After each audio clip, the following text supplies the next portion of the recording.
Clemson 39, North Carolina 10. This was them. This was the Clemson that I thought may somewhere deep down inside exist. And we finally saw it. And who was leading the charge? DJ Uya. No. It was Cade Klubnik. More on him in just a second. This is the 7th ACC championship in the last 8 years for Clemson. Here's a little stat. They've won their last 5 conference titles by at least 24 points. Not an overly entertaining product that's been put on display in Charlotte when the Tigers have won this thing, but they have won it nonetheless. 15, 16, 17, 18, 19, 20, and 22. Parity has not come to the ACC quite yet. Here's a padlock stat, though, defensively. I know everyone's talking about Cade Klubnik, and I am about to as well. Trust me, I'm about to as well. But you want a padlock stat here. I can't give you one. But if you want padlock stats, plural, I can give you one. It's called the Clemson defense. And they scored themselves a touchdown. They forced themselves 3 turnovers. They recorded 4 sacks. They had 8 quarterback hurries. They had 7 tackles for loss. That is assault, legal in nature. And they did it all night long, immunity, to North Carolina.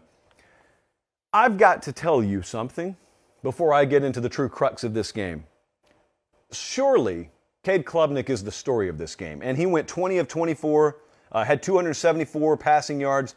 He had 30 on the ground. And some of you out there may not have watched Clemson a lot this year, and you're wondering, even this late, you may be wondering, who's Cade Klubnik? That's okay. Not everyone has time to watch every one of these games. Cade Klubnik, to remind you, was a 5-star quarterback. He's a true freshman. We talked about him a lot this time last year because he was committed to Clemson. And the question after DJ even struggled last year was, could he start as a true freshman? It was the entire focal point of our spring and summer coverage of Clemson. I went on the record pretty emphatically and told you if they are going to win the ACC, it's going to be because he is starting. It did not play out like I thought it would, because I thought Clemson winning the ACC was also going to be tantamount to them punching their ticket to the playoff. They waited too late to make the switch. I don't know how else to put it, guys. I am very, very against questioning play calling or personnel decisions, but I feel pretty comfortable telling you they cost themselves an opportunity to win the conference and then some in the playoff by playing the second best quarterback on the roster. And I think if you didn't watch last night and come to that conclusion, we just disagree. Cade Klubnik's been the best quarterback, and not the best from a skill level. I mean, he's been the most equipped. He's given them a better shot to win than DJ for quite a while now. Having said that, there's a loyalty factor. I understand on the surface why Dabo made the decisions he did. I don't agree with them. I'll put it that way. Now, while he goes into the game, and he goes 20 of 24, and he didn't start, by the way. He got put in the game when they started slow. Mack Brown and his team had a decision to make. During the week leading up to this game, they had a decision to make. How were they going to prepare for Clemson? And I don't know that I've heard a more stunning soundbite from a head coach after a game in quite a while. Maybe it's just because the rest of them aren't honest, and Mack Brown is, but Mack Brown was brutally honest to the point of being regrettably honest last night in the postgame.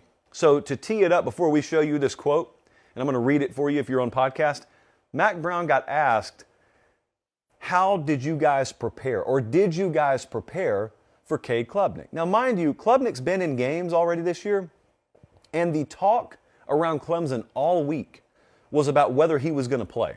Okay, so forget about coaches, forget about insiders. This is mainstream conversation around the program all week. Are we going to see Cade Saturday? He gives us our best chance to win, blah, blah, blah. With that as the backdrop, Mack Brown got asked, did you guys prepare for him? Listen to this. No was his answer. He didn't beat around the bush. No, we didn't prepare for the backup quarterback. Cade had played very little all year. When he went in at Notre Dame, I think he threw an interception. So we totally thought we would see DJ because they hadn't changed all year. We stopped them the first 2 times. DJ was struggling. That's exactly what we thought would happen and hope would happen because he's played good at times, but he didn't play well last week, and he was really struggling. He's talking about DJ.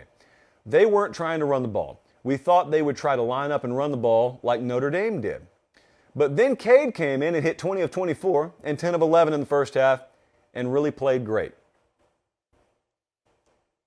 If my head coach said that, I would accuse him of a dereliction of duty to the football program. He's not paid to coach my team, among other things. Mack Brown does not teach a full course load.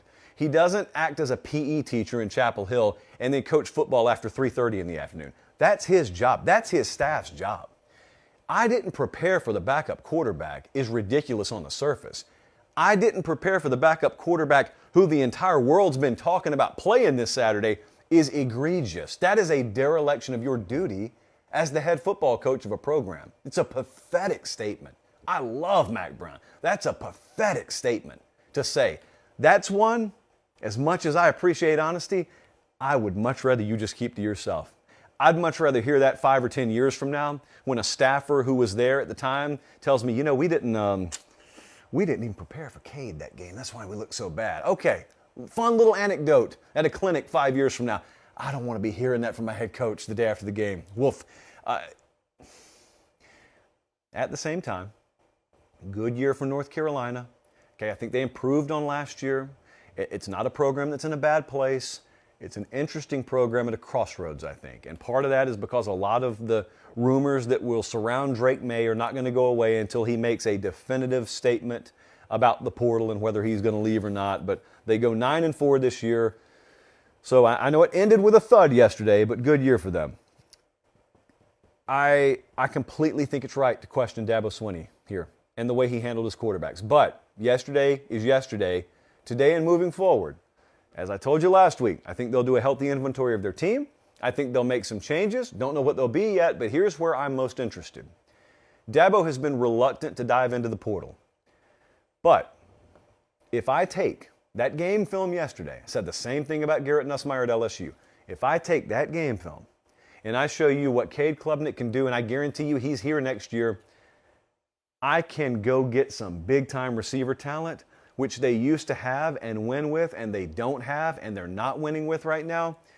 And I know that Clemson hasn't been a player in the portal. Maybe Clemson will be a player in the portal. We'll see. That is one of many things to pay attention to. It's going to start tomorrow, but it's going to go on for 45 days.